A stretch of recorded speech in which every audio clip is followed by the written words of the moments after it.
Konnichiwa and welcome to episode 27 of the Leadership Japan podcast, and I'm your host in Tokyo, Dr. Greg Story, president of Dale Carnegie Training Japan, and much more importantly, you are a student of leadership, highly motivated to be the best in your business field.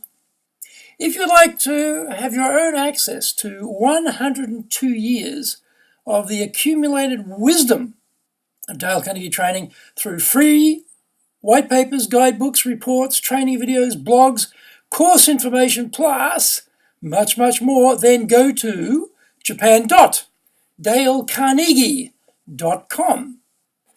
Today's topic is how to run sales meetings that work.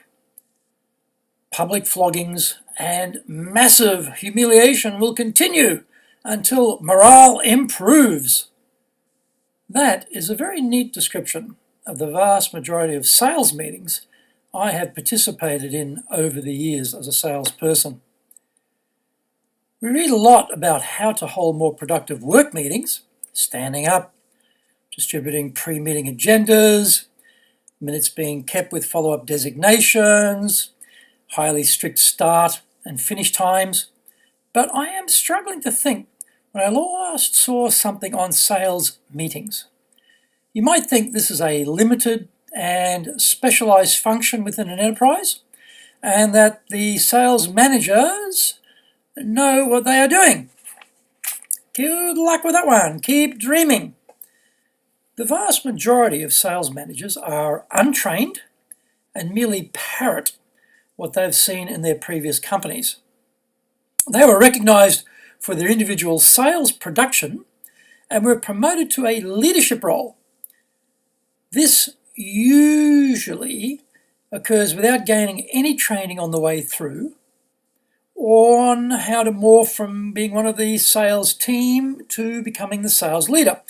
In this new role, they run the same sales meetings they have seen, so there is a terrific continuity. Unfortunately, it is of the lowest value. A sales team's time is one of the most high-value resources in any enterprise. There are two reasons for this. The time in front of the client, face-to-face, has the highest value, and everything that happens outside that frame should and must support that activity. Anything that doesn't is an opportunity cost of potentially not realizing sales. There is also the cost of salary wasted on low return activities. If you have large numbers of people participating in the sales meetings and you calculate the hourly cost for them to be there, and I don't mean just thinking about their base salary calculation, think about last year's total remuneration calculation, and then add in the hourly opportunity cost of not being out in front of clients getting sales, then the costs can become substantially scary. Most sales meetings are a review of the current results and some feedback on key clients. When 20% of your sales team produce 80% of the results, this is a very challenging time for the 80% of people producing 20% of the results. It can involve some pointed questions, harsh tones, accusatory glances, outright haranguing or humiliation on a devastating scale. Rather than speak with an individual separately, your choice to metaphorically chain them to a post in the town square and flog them for their sins is not an uncommon preference among Japanese sales leaders. Sales managers throwing inanimate objects, accompanied by verbal abuse at failing salespeople, is the thing of a legend here in Japan. This is especially so in the over 50s age bracket, who saw plenty of that in their youth and now share the wonder of that experience with this current generation. A sales manager meltdown is a thing of terror and decimates the motivation of the team. When I rode Space Mountain at Disneyland many years ago, it reminded me of a sales life. There are moments when you are calmly cruising along at a controllable pace, moving ever upwards. There are major ups and downs, and there is the buffeting by wild swings in every direction over which you have zero control. Your emotions are never steady in sales. It's like that roller coaster. The exhilaration of the sale is numerically rare, while the despair of failure is the norm. Now, given this fact, we need to consider the psychological component of the activity and the appropriate structure of the sales meeting to lift the spirits of a team facing rejection on a daily basis. So, here are a few thoughts on running the sales meeting. Let's begin with an inspirational opening to the meeting to set the tone. It should be brief and inspiring, and each time taken in turn by each person in the meeting to lead that part of the early part of the meeting.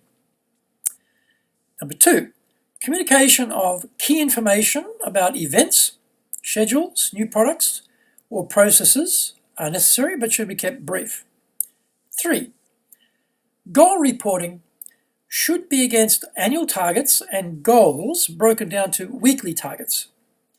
If the target has not been achieved, the sales manager, instead of telling all assembled how useless they are, can instead focus on getting them to realize what they need to be doing to improve the results.